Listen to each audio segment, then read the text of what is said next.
Hello, this is Matt Dean with A Plus College Ready, and today we're going to talk about the history of DNA research, and we're also going to talk a little bit about the structure of DNA. In 1866, Gregor Mendel, an Austrian monk, discovered the basic laws of inheritance by doing experiments on pea plants.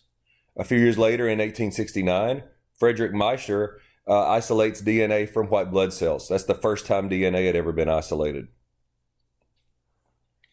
Before we go any more into the research, let's talk a little bit about a debate that was going on at that time.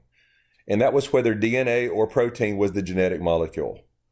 For several years after Miescher's discovery, scientists didn't understand that DNA was important. Most scientists believed that proteins were the genetic molecules. That made sense because proteins were made up of 20 different kinds of amino acids, and scientists thought that these 20 different amino acids could code for the genetic diversity of life.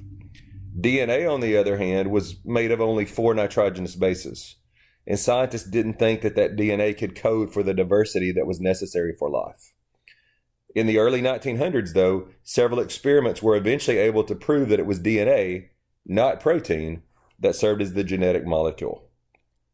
The first one of those was carried out by Frederick Griffith in 1928. He was able to show that non-pathogenic bacteria could be transformed into pathogenic bacteria. Now, Griffith was never able to prove which molecule caused that to happen. We'll talk about that more in a minute. Here's Griffith's experiments. So he took the non-virulent, the non-pathogenic bacteria, injected those into mice. The mice remained healthy. He then took virulent bacteria, ones that would make the mice sick, injected those. The mice died. He then took virulent bacteria that he had killed with heat, injected those into the mice stayed healthy. What he couldn't explain was this part of the experiment. He took heat-killed virulent bacteria and living non-virulent bacteria, injected those together into the mice. The mice died, and when he looked at the bodies afterwards, he found living virulent bacteria. So the bacteria transformed, they changed. But Griffith wasn't able to explain what caused that change.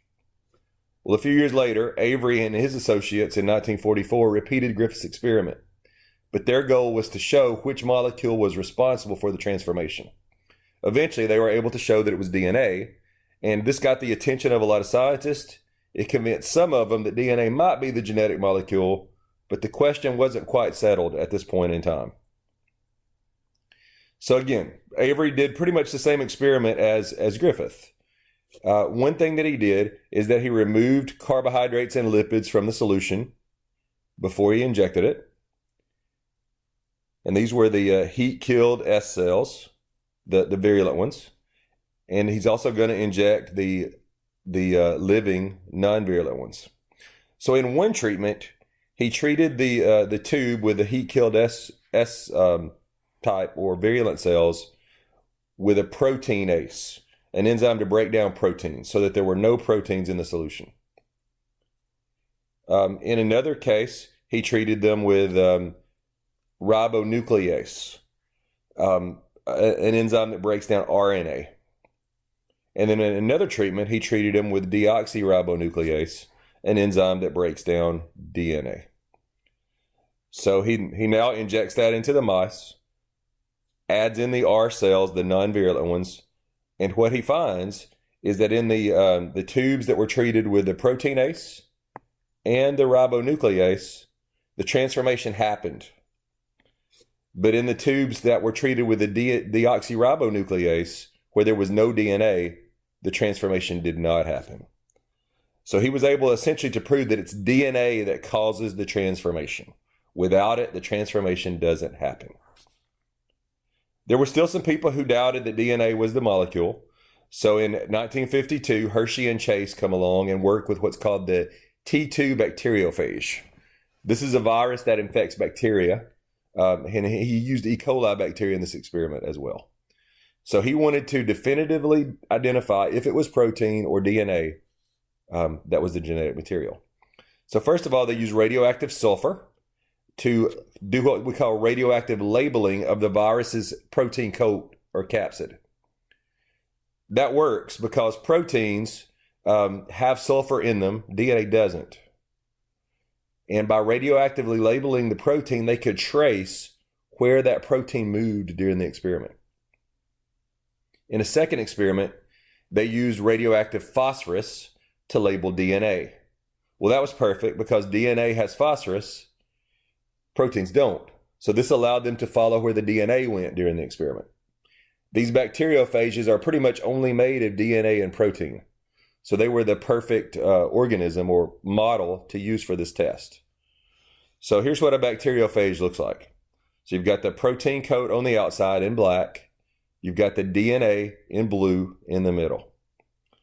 So like we said, in one case, they grew the bacteriophages with radioactive sulfur.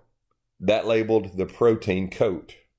They then allowed the bacteriophages to attack bacteria. After a while, they were able to test.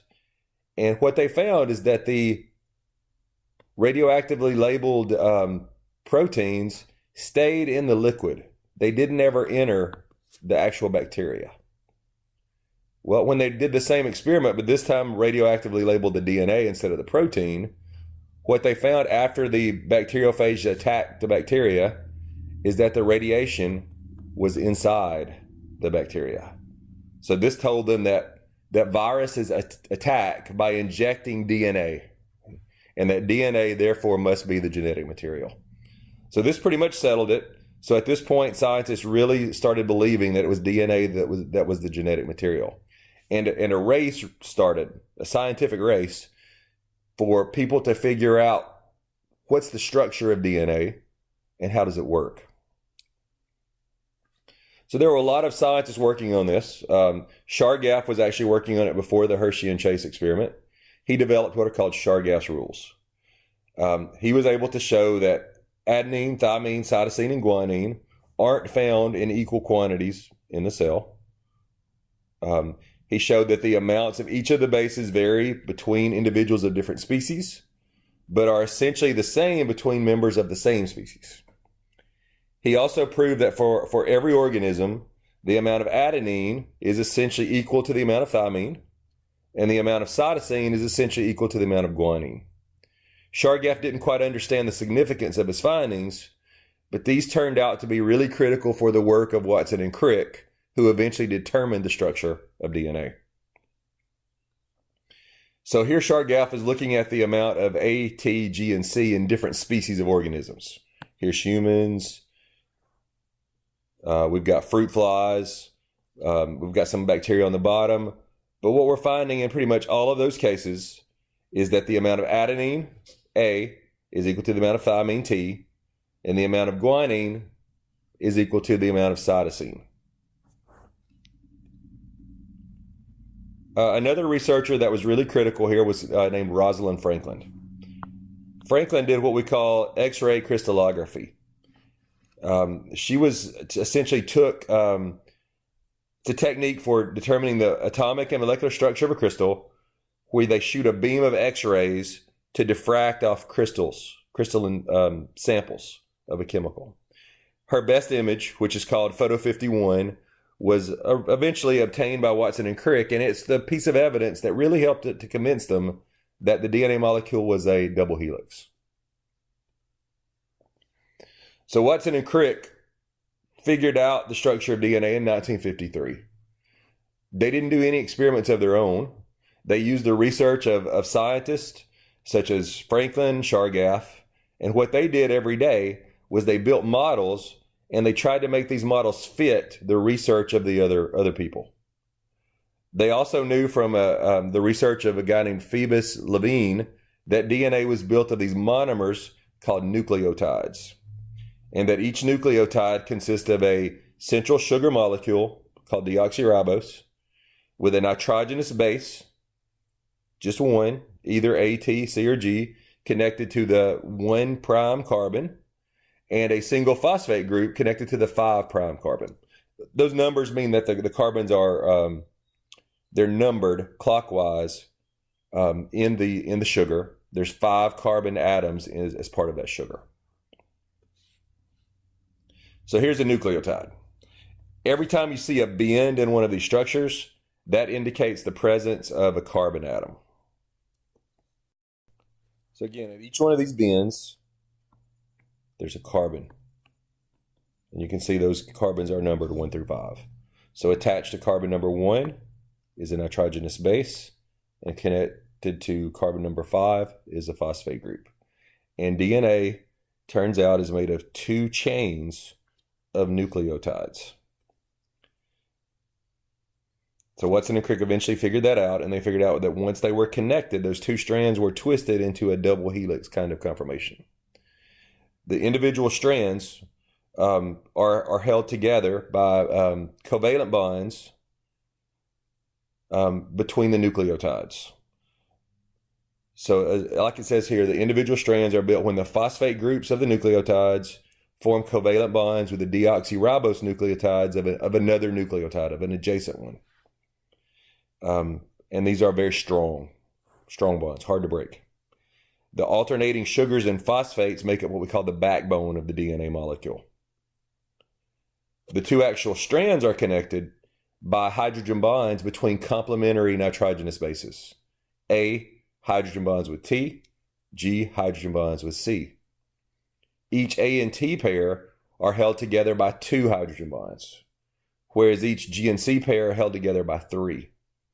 This means that it's a little bit easier to break apart A and T bonds than it is G and C bonds. It's also important to remember that hydrogen bonds are weak when compared to covalent bonds or ionic bonds. And that's important because the 2 DNA strands have to be separated during both replication and transcription. So here's the Watson and Crick model. You see here you see the molecule twisted into a double helix. But you see in the middle, the 2 strands are connected by hydrogen bonds. These are usually represented by dots. You see 2 lines of dots between adenine and thymine, and 3 lines of dots between cytosine and guanine. You also see these bonds, which are covalent bonds between the sugar or deoxyribose on one nucleotide and the phosphate on an adjacent nucleotide. And again, those bonds are very strong and very hard to break. Another thing that we want to talk about a bit is that each strand has 2 slightly different ends. One end is called the 5' end, and it terminates with an unbound 5' carbon. The 5' carbon on the last sugar is not bound to anything. On the other side of the strand, it's the 3' carbon that's not bound to anything. So that end is called the 3' end. When the 2 strands get connected together, they're oriented in opposite directions. So the 5 on one side is at the bottom, but the 3 on the other strand is at the bottom, and vice versa. Because these 2 strands run parallel to each other, but they have opposite directional orientations, they're said to be anti-parallel. And we can sort of see that here. So here's a 3' carbon that's not bound to anything on this end. But up here, it's the 5' carbon that has another open bond. Down on the bottom here, this is a 3' carbon that's not bound here. 5' carbon not bound there. So again, this one we might say runs from 3 on the bottom to 5 on top. And this one runs from 5 on bottom to 3 on top. The 2 strands are parallel to each other, but they run in opposite directions. So another topic that we want to briefly talk about here is DNA replication. This is when DNA is copied. And when DNA gets copied, all of the DNA in the cell is copied. The whole chromosome and each chromosome is replicated during the process. This usually happens in the S phase of interphase. This is when the cell is preparing for either mitosis or meiosis. Replication usually is said to happen in 3 main steps. Those are initiation, elongation, and termination. And replication starts at a location on the chromosome called the origin of replication. In eukaryotic cells that have large chromosomes, there are multiple origins. So replication can start in many different places on the same chromosome, and this helps it to happen faster. But in prokaryotic cells, which only have one really small chromosome, there's only one origin of replication. Here we see the cell cycle, and we see that replication happens here during the S phase, which is part of interphase. It's not part of mitosis or meiosis. Here we see origins of replication. This is a bacterial chromosome. We can tell that because it's circular. And this is where replication begins, at the origin. And then it works its way in both directions around the circle. This is a eukaryotic chromosome. We can tell that because it's linear. It's not a circle. And we can see that replication has started in multiple different places on each chromosome. So let's talk a little bit about the beginning of replication. It's called initiation. It happens when an enzyme called helicase comes in and unzips or unwinds the two strands from each other. This makes a little a bubble type area called a replication bubble or a fork on the chromosome. And both strands of the DNA act as templates for building new DNA strands.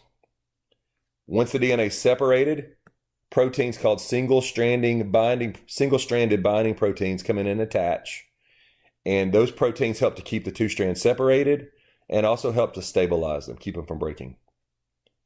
Like we said before, many replication bubbles or forks can form on one DNA strand, speeds it up.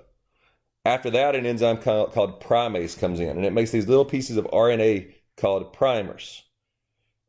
These primers are essentially the starting points for building a new piece of DNA. Like we said before, primase makes these short RNA sequences that are complementary to one of the DNA strands. This is really important because DNA replication can't occur without them. The main enzyme that builds the new DNA, called DNA polymerase, it can't start a new strand on its own. It has to attach to an existing strand. So the RNA primer is the place that DNA polymerase will attach and begin to build the new strand. Once replication is over, the primers are eventually removed and replaced with DNA.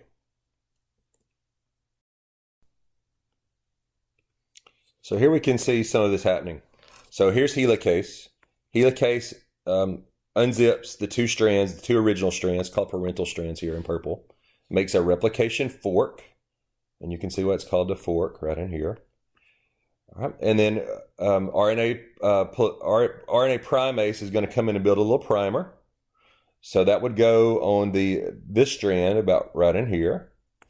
And then the main enzyme that builds DNA, called DNA polymerase, comes in and starts to build the DNA.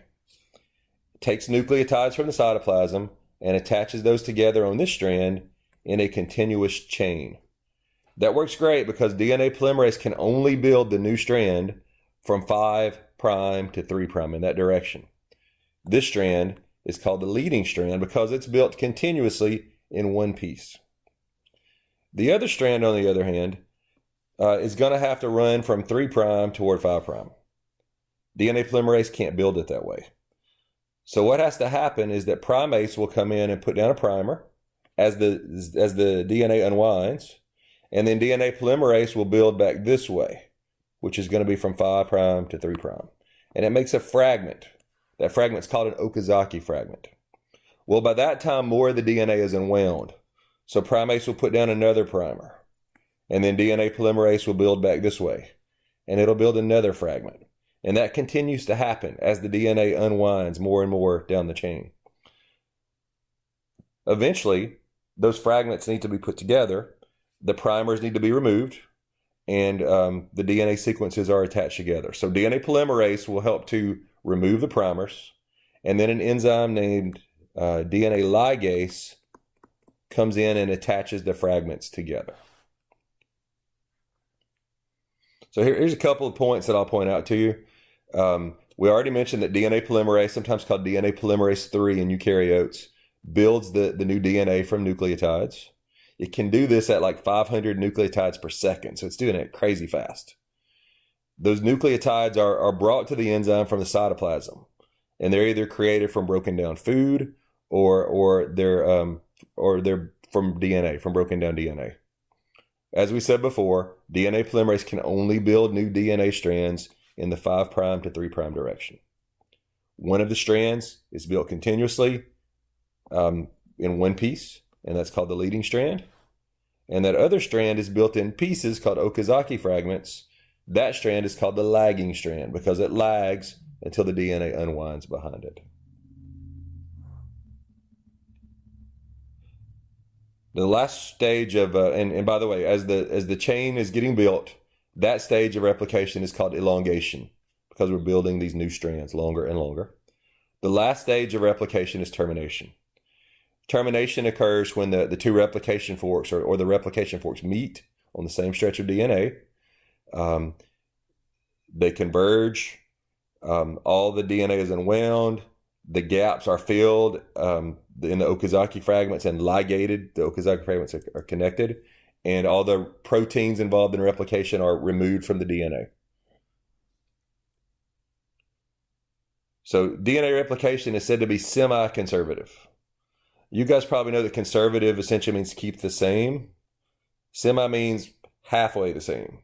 It's called this because each double-stranded piece of parental DNA is used as a template for building a new double-stranded piece of DNA. So every new double-stranded piece of DNA consists of one old strand and one new strand. That's why it's called half conservative. This is important because that template strand helps to ensure that mutations don't happen very often. So here we can see that happening. Each new piece of DNA consists of one original strand and one new strand. Now, during replication, DNA polymerases also proofread. They check their work to make sure they're not inserting the wrong nucleotides. Usually they catch those, they replace them right away, and the process continues. This is performed by DNA polymerase 3. Now, there are cases where some errors may slip through. And if that's the case, you have another type of repair called mismatch repair that happens right after the new DNA has been made, the molecule, and it goes in and it removes and it replaces the mispaired bases. It happens when a complex of proteins recognizes the misplaced base pairs, binds to that area, and comes in and cuts out the mismatched bases. And then a DNA polymerase will come in and replace that missing section that's cut out, and ligase will seal it all together in one continuous piece. So we can kind of see mismatch repair happening here. Here's a mismatch pair. That strand is cut out. DNA polymerase replaces it with a new stretch, and then ligase seals in the new piece to the original pieces. All right, another thing we want to mention are what are called telomeres. Telomeres are these little repetitive regions at the end of a chromosome. Usually in eukaryotes at least, they consist of repeated segments of the sequence TTAGGG. They don't code for anything. They're just these repeating non-coding sequences. For a long time, scientists had no idea what they did. But a guy named Alexei Ovnikov decided that because DNA replication happens in the 5' to 3' direction, the very tip of a linear chromosome can't be copied. And there's a couple of reasons for that we'll get to in a minute. But what this means is since the end can't be copied, every time a cell reproduces, it loses some segments of DNA at the end of each chromosome, and the chromosomes become shorter and shorter and shorter. If there were coding genes at the end of those chromosomes, those genes would be lost. And the cell would be missing genes and therefore proteins that it needed for life. So before we get into so much about why that's important, let's think about why the chromosome can't be replicated at the end. So one of the two new strands is the leading strand, and it's made continuously. And that can happen all the way pretty much to the end of the chromosome. It's the lagging strand that's the problem. Because remember, each fragment has to have a new primer.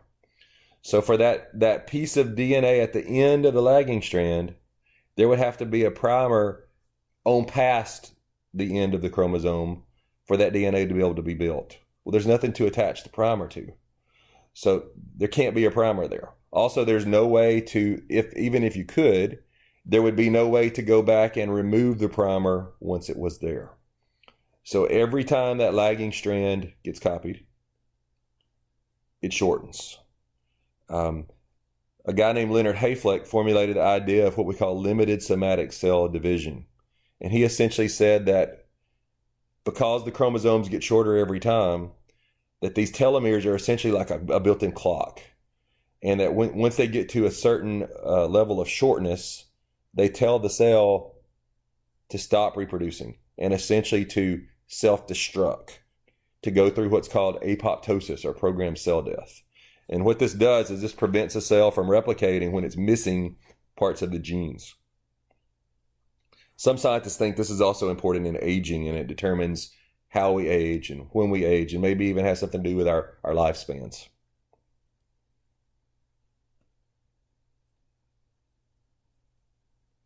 Now, there is an enzyme called telomerase.